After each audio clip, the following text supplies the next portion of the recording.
Bem, sejam todos bem-vindos, boa noite a todos.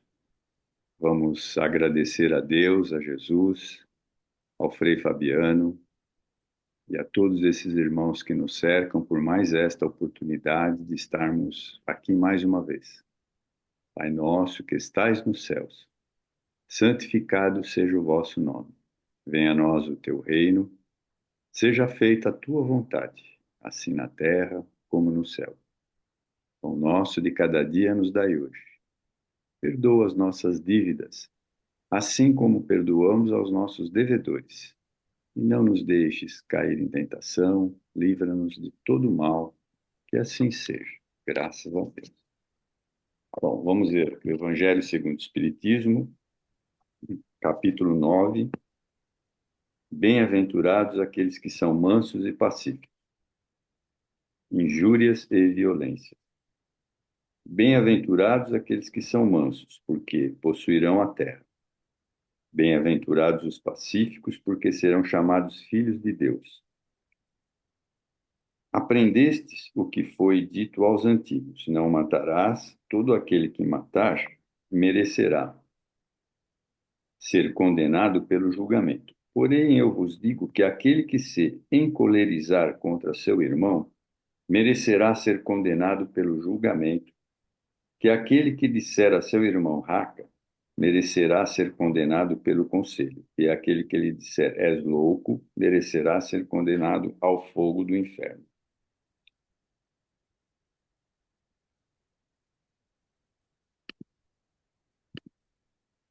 Por esses ensinamentos morais, Jesus estabeleceu como lei a doçura, a moderação, a mansidão, a afabilidade e a paciência.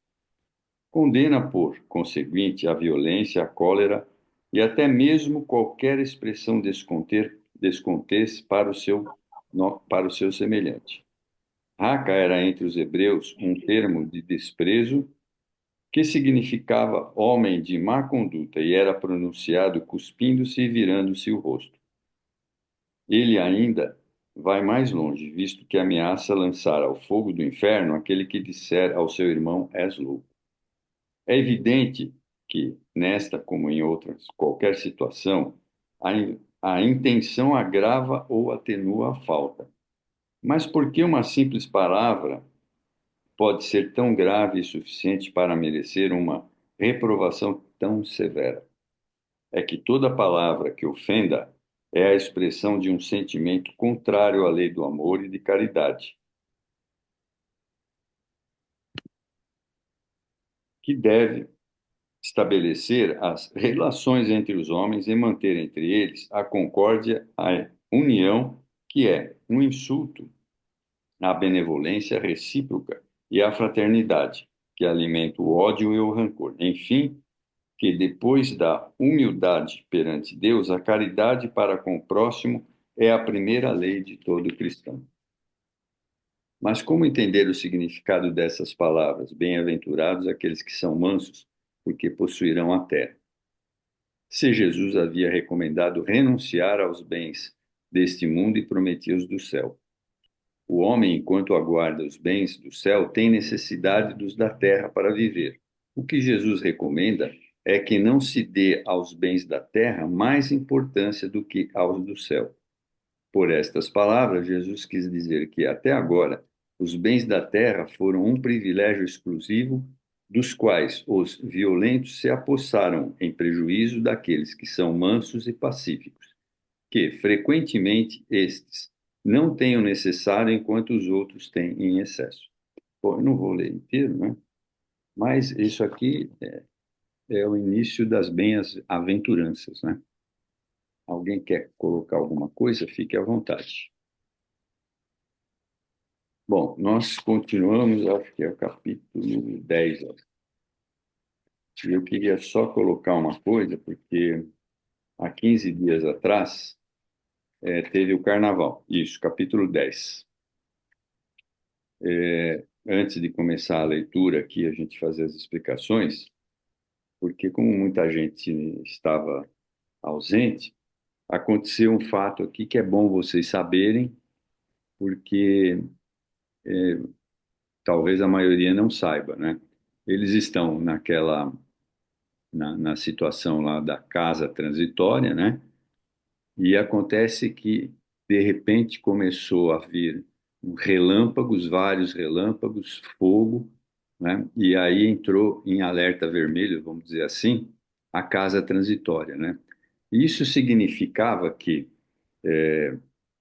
como a energia estava muito densa naquele local, ou seja, os espíritos inferiores estavam em grande volume, né? Então, a energia começou a ficar muito densa. Então, a maneira com que os espíritos superiores resolvem esse problema é lançando essa situação de relâmpagos e fogos, né? Mas para isso eles precisavam tirar a casa transitória do local onde ela estava, para que ela não fosse atingida por aquela situação. E é isso que eu queria colocar para vocês antes de continuar aqui, né? Então, através da prece e da oração, impulsionando forças eletromagnéticas, eles movimentaram a casa transitória de local. Então, vejam que muita gente pode não saber desse tipo de situação. Bom, eu vou continuar aqui. Alguém tem alguma dúvida sobre isso que eu falei? Sobre a movimentação da casa transitória? Ela se move no espaço. Vamos supor que vai passar um foguete lá naquele local. Eles também movimentam as cidades ou as casas transitórias no plano espiritual, tá? Tudo bem? Posso continuar então? Então vamos lá. Contagiados pela sua fé ardorosa, unimos-nos na mesma vibração. Quer dizer, eles estavam fazendo essa vibração para ajudar a impulsionar a casa transitória, né? Porque tudo lá no plano espiritual, tudo é a base da força da mente, tá? O oratório encheu-se de profusa claridade. Luz irradiante ganhava os compartimentos próximos e deveria espraiar-se lá fora no campo de sombras espessas. Eminentemente comovido, observei que a casa transitória, deslocada vagarosamente de início, punha-se agora em movimento rápido. Não pude examinar particularidades do fenômeno. A altitude recolhida de Zenóbia em oração vigilante, compelia-nos a sustentar o mesmo tono vibratório ambiental. Reparava, porém, que a instituição socorrista subia sempre. Decorrido quase uma hora de voo vertical, alcançamos uma região clara e brilhante. O sorriso do sol trouxe-nos o alívio, né? Então, vejam que eles rapidamente foram colocando a casa transitória em movimento e subiu, né, para não ficarem expostos àquelas situações. Levantou-se a diretora e, seguindo-a, erguemo-nos de novo, compreendendo que a fase perigosa passara. Desde esse momento, a instituição movimentou-se em sentido horizontal, viajando sobre os elementos do plano. Das pequenas janelas, contemplamos as coloridas auréolas do fogo devorador, quer dizer, é aquele fogo que estava acontecendo naquela região do umbral. Grupos diversos puseram-se em palestra e observação. A irmã Zenóbia, cercada de assessores, comentava as próximas medidas referente aos serviços de readaptação. Aproximando-se do assistente Jerônimo e do padre Hipólito, que trocavam ideias entre si, passamos a analisar a grandeza do trabalho sob nossos olhos. Oh, exclamei, se os homens encarnados entendessem a beleza suprema da vida, se aprendessem antecipadamente algo dos horizontes sublimes que se nos apresentam depois da morte do corpo, certamente valorizariam com mais interesse o tempo, a existência ou o aprendizado. Jerônimo sorriu e ponderou. Sim, André, todavia, importa observar que o plano transitorialmente pisado pelos homens permanece também repleto de mistérios e encantamento. Para os que amam a glória de Deus, A crosta planetária oferece sublimes revelações, desde os estudos do infinitesimal e até a contemplação dos grandes sistemas de mundos que se equilibram na imensidade, né? Isso é verdade, né? A gente pode entender o planeta Terra de duas formas, né? Como uma prisão para o espírito, né? Mas, por outro lado, por locais muito belos, né? Enquanto o homem não acabar com tudo, né? Mas existem locais muito bonitos ainda, né? E observar a imensidão dos astros no céu, né? É uma coisa que todo mundo fica deslumbrado, né? Tudo bem? Alguém tem alguma dúvida? Tudo certinho? E meditando sobre horas inolvidáveis que passamos desde a nossa descida ao abismo, ouvíamos os companheiros trocarem impressões acerca dos problemas transcendentes da vida, como sejam o aprimoramento do espírito e da forma, o planejamento dos destinos de orbes e seres, o governo místico da Terra em suas diferentes esferas de atividades e evolução, os vários tipos de criaturas na humanidade, as leis do progresso e da reencarnação, a extensão das forças condensadas no átomo elétrico, etérico, perdão, a energia dos elementos químicos no campo das manifestações planetárias e o poder criador dos grandes mentores da sabedoria. Escutava-os entre o silêncio e a humildade, como aprendiz extasiado diante dos mestres benevolentes e experientes. Em breve, porém, após aurir lições que jamais esquecerei, reparamos que a casa transitória descia suavemente. Regressávamos ao círculo de substância densa, embora menos pesada e menos escura. Dentro em pouco, pudemos localizar o abrigo de Fabiano em outra zona de serviço fraterno. Extensa legião de servidores aguardava a nossa chegada a fim de colaborar conosco no esforço de readaptação. Gastáramos na viagem 3 horas e 35 minutos. Complexas atividades esperavam os obreiros dedicados. Preliminarmente, porém, a irmã Zenóbia, radiante, congregou-nos na jubilosa prece de agradecimento, após a qual Jerônimo nos convidou a sair. 5 irmãos fiéis ao bem, já em véspera de libertação da carne, aguardavam-nos o auxílio na crosta da terra, e era necessário partir. E assim nós terminamos o capítulo 10, né? Roberto, só uma perguntinha, Vale. que ele fala em dois momentos aqui de esforço de readaptação. Essa readaptação é a casa transitória num novo lugar ou é o povo que vai entrar, que vai entrar na casa transitória recolhido do umbral?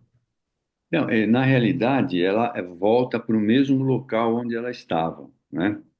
Mas aí eles têm que se readaptar numa série de situações para estabilizar a casa, né? Porque vamos dizer assim, a psicosfera ficou um pouco mais leve, né? Então ele também tem que se adaptar ou readaptar tudo isso, né? Porque aquela situação de peso, de escuridão, de neblina densa, ela ficou um pouco melhor. Então todos têm que se readaptar a tudo isso e também se preparar para esses irmãos que vão ser socorridos, né? Então tem todo um esquema lá para eles poderem analisar tudo direitinho, né? Mas ela volta para o mesmo lugar onde ela estava, né? É sempre assim. Beleza, obrigado. Alguém quer perguntar alguma coisa? Tá tudo certo? Então vamos começar aqui o capítulo 11. Novos amigos. Conduzindo equipamentos indispensáveis ao trabalho, despedimos-nos da instituição socorrista, colocando-nos a caminho da crosta. Jerônimo dava-se pressa em auscultar os vários ambientes que se verificaria a nossa atuação. Programou a tarefa com simplicidade e bom senso.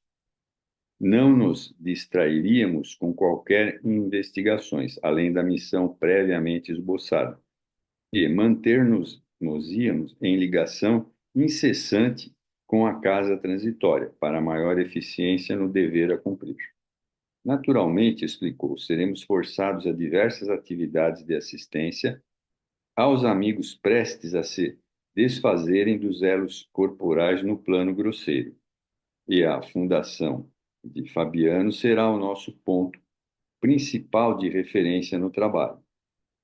Nos instantes de sono, conduzi-lo-emos até lá para que se habituem lentamente com a ideia de afastamento em definitivo, né? Intrigado ao verificar tanta cautela, perguntei: meu caro assistente, todas as mortes se fazem acompanhar de missões auxiliadoras? Cada criatura que parte da crosta precisa de núcleos de amparo direto? Olha só que pergunta interessante, né? O amigo sorriu com indulgência, na superioridade legítima dos que ensinam sabiamente, e esclareceu: absolutamente. Reencarnações e desencarnações, de modo geral, obedecem simplesmente à lei. Há princípios biogenéticos orientando o mundo das formas vivas ao ensejo do renascimento físico e princípios transformadores que presidem aos fenômenos da morte, em obediência aos ciclos da energia vital em todos os setores de manifestação. Nos múltiplos círculos evolutivos, há trabalhadores para a generalidade, segundo os sábios desígnios do Eterno. Entretanto, assim como existem cooperadores que se esforçam mais intensamente nas edificações do progresso humano, há missões de ordem particular para atender-lhes às necessidades. Sentindo minha estranheza, Jerônimo prosseguiu: não se trata de prerrogativa injustificável nem de compensações de favor. O fato revela ordenação de serviço e aproveitamento de valores. Se determinado colaborador demonstra qualidades valiosas no curso da obra, merecerá sem dúvida a consideração daqueles que a superintendem, examinando-se a extensão do trabalho futuro. No plano espiritual, portanto, muito grande é o carinho que se ministra ao servidor fiel, de modo a preservar-lhe o devotado espírito de ação, da ação maléfica dos elementos destruidores, com o desânimo e a carência de recursos estimulantes, per permitindo-se simultaneamente que ele possa ir analisando a magnitude do nosso ministério na verdade e no bem, em face do universo infinito. Ouvindo-lhe a elucidação, lembrei-me instintivamente dos tipos apostólicos que conhecera na experiência humana. Não haveria contradição no esclarecimento. Os padres virtuosos com os quais mantivera contato no mundo eram pessoas perseguidas através de todos os flancos. Notava que criaturas de mais subido valor moral eram justamente as escolhidas para o assédio da calúnia constante. Sem relacionar apenas os de minha intimidade, recordava-me a própria história do cristianismo. Não era porventura cheia de exemplos? Os temperamentos, por muitos anos fervorosos na fé, haviam sido pasto de feras. Os continuadores do Mestre foram vítimas de tremendas provações e ele mesmo alcançara o Calvário em passadas dolorosas. O assistente percebeu o jogo de raciocínio que me desdobrava no íntimo e esclareceu. Quer dizer, então veja, o André Luiz está pensando, né? E o mentor aqui ouviu o que ele estava pensando. Ele não falou nada, né? Suas objeções mentais não Roberto, têm. Oi, pois não. deixa eu tirar a Fala. dúvida aqui. Ele está perguntando, nesse texto aqui, ele está perguntando se todo mundo que chega. Vê se é isso. Eu tô trocando em miúdos, tá? Se que todo mundo que chega no plano espiritual precisa ter um assessoramento, Isso. tratamento, tá, tá, tá. E ele está dizendo que não. Alguns casos não há necessidade, porque são pessoas ali que se abdicaram em favor do amor, em favor do trabalho. Não é regalias que essas pessoas, esses espíritos têm. Eles têm ali uma, vamos dizer assim, são encaminhados mais que diretos, é isso? Exatamente isso, né? Então, tá. Exatamente isso. Então, tem pessoas que precisam e pessoas que não vão precisar, né? Depende Uhum. da sua jornada aqui na Terra, né? É. E não é o nosso caso, quer dizer, o meu É, não, nosso caso não é esse, né? Nós vamos precisar de uma equipe muito grande para ajudar a gente. Infelizmente, é verdade. Suas objeções mentais não têm razão de ser. A concepção humana do socorro divino é viciada desde muitos séculos. A criatura pressupõe-se no amparo de Deus o protecionismo do sápatra terrestre. Espera perpetuidade de fatores materialísticos, injustificável. Destaque entre os menos felizes, dominação e louvor permanente. Costuma aguardar serviço, estima e entendimento, mas desdenha servir, estimar e entender, quando não seja em retribuição. O subsídio celeste traduz-se por benditas oportunidades de trabalho e renovação. Chega muitas vezes ao círculo da criatura como se foram gloriosas feridas, magníficas dores, abençoados suplícios.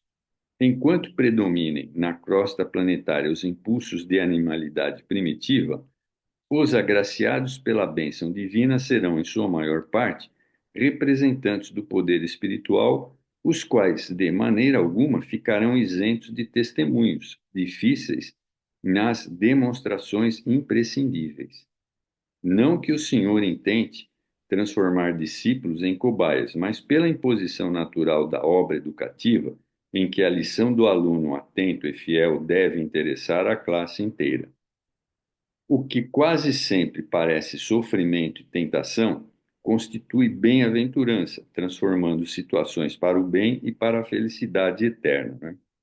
Então, o que a gente também deduz, né, é que sempre no final da vida as pessoas acabam sofrendo, né? Doença, uma série de situações, né? Mas isso é aquele expurgo que o espírito precisa para alçar voo na hora do desencarne, né? Então, as pessoas muitas vezes não entendem isso, né? E nós temos que lembrar sempre, né, que a doença é o primeiro passo para a cura do espírito, né? Então, a gente nunca deve trazer consigo aquela situação de que a doença é um castigo de Deus. Não, não é. Na realidade, é a lei de causa e efeito agindo sobre o que fizemos em outras vidas, né? Então, a doença é algo benéfico para que o espírito se liberte realmente. Tudo bem? Alguém quer comentar alguma coisa? Vitor, tudo em ordem? Oi, meu amigo, pode seguir aí, estou ouvindo. Não, obrigado, tá Então, ótimo vamos lá. esclarecimento. O argumento era lógico e incisivo, e porque o assistente silenciasse, cogitando talvez o objetivo fundamental que nos conduzia ao trabalho previsto, procurei reter impulsos indagadores. Orientados por Jerônimos, atingíramos pequena cidade do interior e dirigimos-nos a certa casa humilde, na qual, em breves minutos, nos apresentava ele determinado companheiro em lastimáveis condições, atacado de cirrose hipertrófica. É Dimas, exclarou, indicando o enfermo, assíduo colaborador dos nossos serviços de assistência faz muitos anos. Veio de nossa colônia espiritual há pouco mais de meio século, consagrando-se à tarefa obscura para melhor atender aos divinos desígnios, né? Então, veja, o Dimas veio da colônia espiritual, tá? Então, ele vai ter a assistência daquela colônia, né? Que é uma coisa que todo mundo fica em dúvida, né? Bom, mas e aí? Para onde que eu vou depois, quando eu desencarnar? A gente está sempre alocado aonde é a saída quando a gente reencarnou, né? Então vamos ler aqui o que ele está colocando. Desenvolveu faculdades mediúnicas apreciáveis, colocando-se a serviço dos necessitados e sofredores. O quarto modesto permanecia cheio de radiosos eflúvicos, denunciando a incessante visitação de espíritos iluminados. Então, veja, o cara trabalhou direitinho, fez tudo direitinho, então os bons espíritos estão do lado dele, embora ele esteja sofrendo fisicamente, né? Nosso amigo, continuou o assistente, fez-se o credor feliz de inúmeras dedicações pela renúncia com que sempre se conduziu no ministério. Agora é chegado para ele o tempo do descanso construtivo. Agradavelmente surpreendido, reparei que o doente se apercebeu da nossa presença. Cerrou os olhos do corpo, enxergou-nos com a visão da alma e animou-se sorrindo.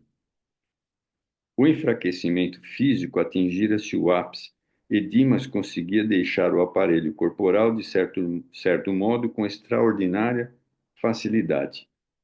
Vendo-nos perto do leito, pôs-se em ardente rogativa, pedindo-nos colaboração. Estava exausto, dizia.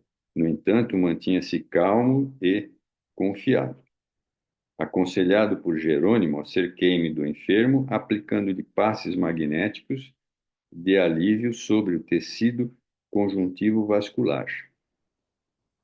O abdômen conservava-se pesado e enorme. Revelaram-se, porém, sensações imediatas de reconforto. Seguindo-se ao meu auxílio humilde, Jerônimo dirigiu-lhe palavras de encorajamento e prometeu voltar mais tarde.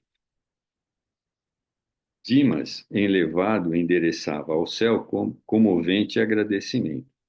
Em breve momentos, dois amigos espirituais dele vieram a ter ao quarto, saudando-nos atenciosamente.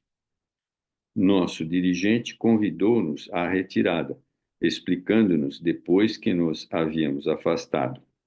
Após rápida visita aos interessados, reunimos-los em sessão de esclarecimento na casa transitória, de maneira a prepará-los para o fenômeno próximo da libertação definitiva. Esperaremos a noite para esse fim. Da pequena cidade em que se localizava o primeiro visitado, dirigimos-nos ao Rio de Janeiro. Utilizávamos a volitação, prazerosa e felizes. Todo mundo sabe o que é volitação? Então, a volitação é a locomoção do espírito apenas pela força da mente. Ele imagina onde ele quer estar e ele é transportado rapidamente para aquele local. Isso chama volitação, tá? Tudo em ordem? Continuando.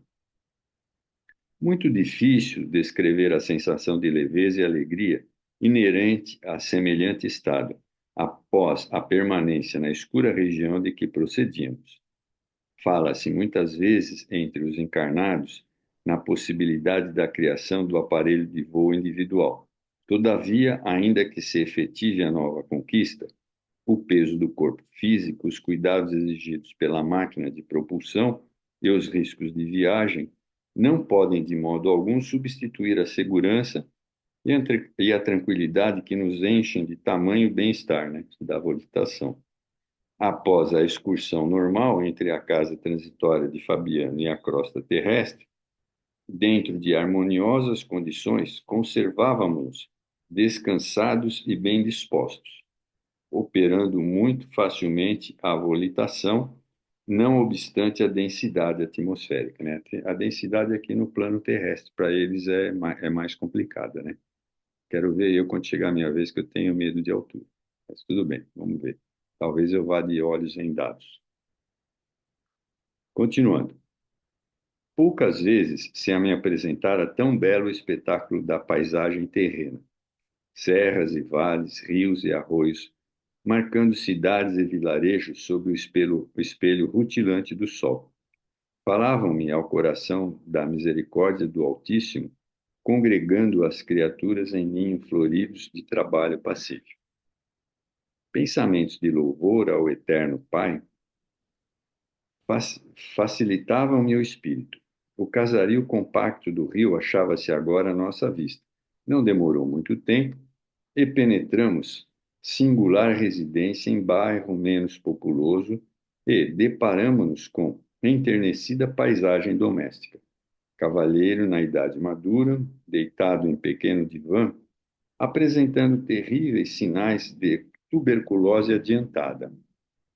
Sustentava comovente palestra dirigindo-se a dois pequeninos que aparentavam 6 e 8 anos, respectivamente.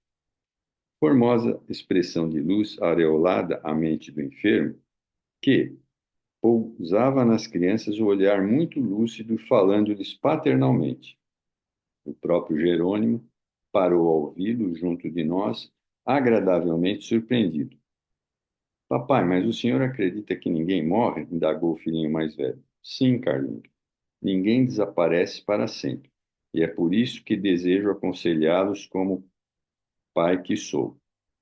Fez-se-lhe mais terno o olhar e continuou ante o interesse agudo dos meninos.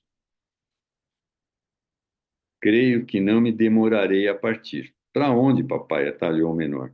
Para um mundo melhor que este. Para lugar, meu filho, onde seu pai possa ajudá-los num corpo são, embora diferente. As crianças de olhos úmidos protestaram com carinho. Esforçou-se o genitor de modo visível para dominar-se e prosseguiu.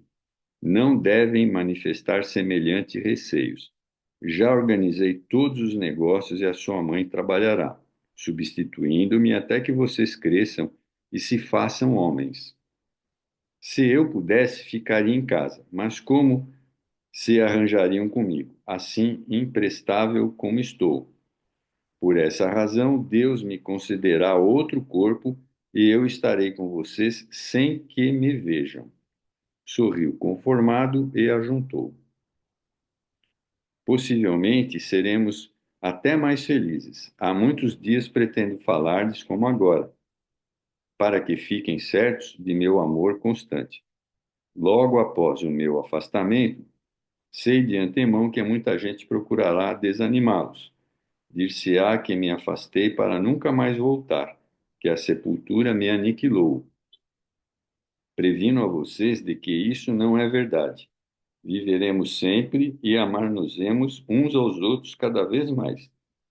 Reparei que o genitor doente sentia intenso desejo de afagar os rapazezinhos, mas, controlado pela ameaça de contaminá-los, impunha imobilidade às mãos sequiosas de contato efetivo. Deixa eu ver o tempo aqui. Os meninos enxugavam as lágrimas discretas e, depois de longa pausa, tornou enfermo, dirigindo-lhe ao filho mais velho. Diga-me, Carlindo, você acredita que seu pai venha a desaparecer? Admite, porventura, que nosso amor e a nossa união em casa, que nosso carinho e entendimento sejam apenas cinzas e nada? Dominou-se o pequenino a fim de parecer valente e respondeu: Eu acredito como o senhor que a morte não existe. Quando eu partir, acentuou o pai amoroso, se vocês demonstrarem coragem e confiança em Deus, o papai estará mais corajoso e confiante e restaurará em pouco tempo as energias. Houve comovente interregno que o assistente Jerônimo não desejou quebrar tal a significação moral da cena cariciosa. De olhos fixos nos rapazinhos, o extremoso genitor passou a considerar. Vai para 3 anos, instituímos nosso culto doméstico no Evangelho de Jesus, né? Ou seja, o Evangelho no lar. E vocês sabem que hoje o nosso mestre não morreu. Levado ao suplício e à morte, voltou do sepulcro para orientar amigos e continuadores. Ele, pois, nos auxiliará para que prossigamos unidos. Quando eu fizer a viagem da renovação, tenham calma e otimismo. Não chorem, nem desfaleçam. Com lágrimas não serão úteis à mamãe, que precisará naturalmente de todos nós. Deus espera que sejamos alegres na luta de cada dia para sermos filhos fiéis ao seu divino amor. Nesse instante apareceu a dona da casa impondo modificações à palestra. Eu vou parar aqui porque senão não vai, né? Senão não vai dar continuidade, tá? Aí daqui 15 dias a gente volta no assunto. Bom, mas é bastante interessante, né? Esse último capítulo que a gente vai ler aqui é bastante interessante para a gente perceber que nós nunca estamos sós, né? Se a gente faz a nossa parte direitinho, como a gente tem aprendido aqui na doutrina espírita, a gente nunca vai estar só e os espíritos vão estar sempre prontos para nos ajudar de uma maneira mais firme. Bom, para a segunda parte, eu vou pedir para o Rafa chamar a segunda parte. Tudo bem, Rafa? Tudo bem. Isso, não tem nada colocado, mas eu tenho algumas ideias aqui. Então, eu vou encerrar aqui, porque faltam menos de 2 minutos, e a gente continua na próxima palestra, tá? Aí depois o Rafa me faz a transição de um lugar para o outro. Bom, espero que vocês estejam gostando dessa nova fase aí, né, que é mais interessante do que os primeiros capítulos. Então vamos agradecer a Deus, a Jesus, ao Frei Fabiano e aos irmãos que nos cercam por mais esta oportunidade. Pai nosso que estais nos céus, santificado seja o vosso nome. Venha a nós o teu reino, seja feita a tua vontade, assim na terra como no céu. Pão nosso de cada dia nos dai hoje. Perdoa as nossas dívidas, assim como perdoamos aos nossos devedores. Não nos deixes cair em tentações. Livra-nos de todo mal, que assim seja. Espero vê-los na segunda parte, tá? Uma boa noite a todos aqueles que não puderem continuar conosco. Vou encerrar a reunião.